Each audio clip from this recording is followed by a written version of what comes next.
Hello, I'm Brent Gardner, and this is the NRA-ILA Grassroots News Minute for Friday, February 20th. Here with today's first story is correspondent Krista Kopp. Thanks, Brent. In yet another case of overreactive, one-size-fits-all, zero tolerance and zero common sense enforcement, Marie Morrow, an honor student and drill team commander in the Young Marines, was recently expelled from school. Her crime? She left 3 rifle-shaped drill team props in the back of her car at Cherokee Trail High School in Aurora, Colorado. Colorado law mandates expulsion for any student found with a dangerous weapon on school grounds, which includes a firearm facsimile that could reasonably be mistaken for actual firearm. The non-operative rifle props are used during drill routines, where they are spun and tossed. The props are made of wood and plastic, are heavily duct-taped, and of course cannot function and never intended to be. Morrow had brought them to school because she was preparing for a competition at the Air Force Academy in April and planned to attend a practice right after school. According to an article in today's Washington Times, Morrow hadn't told anyone about the props, but apparently some students on their way to a smoking spot next to the parking lot spotted them in the back of Morrow's vehicle and contacted school authorities. Callers to Denver morning talk show The Peter Boyle Show said the students who turned Morrow in received a reward for their actions, coupons to fast food restaurant Chick-fil-A. In response to the situation, State Senator Kevin Lundberg said he plans to introduce legislation that would provide an exception to the law for prop weapons used by military-sponsored youth groups.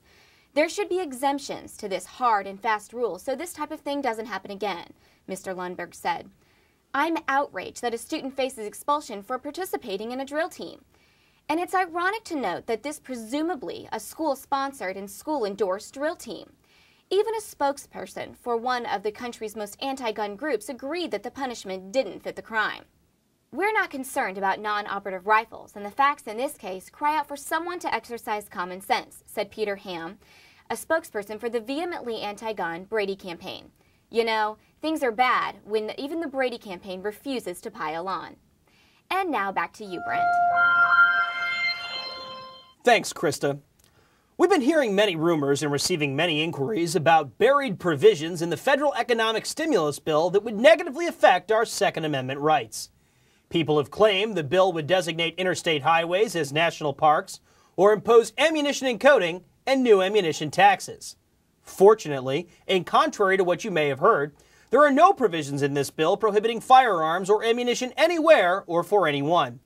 The only reference in the bill to firearms is a provision authorizing funds for the Bureau of Alcohol, Tobacco, Firearms, and Explosives, Project Gunrunner, which is a program that enforces existing laws to reduce smuggling of firearms from the United States to Mexico.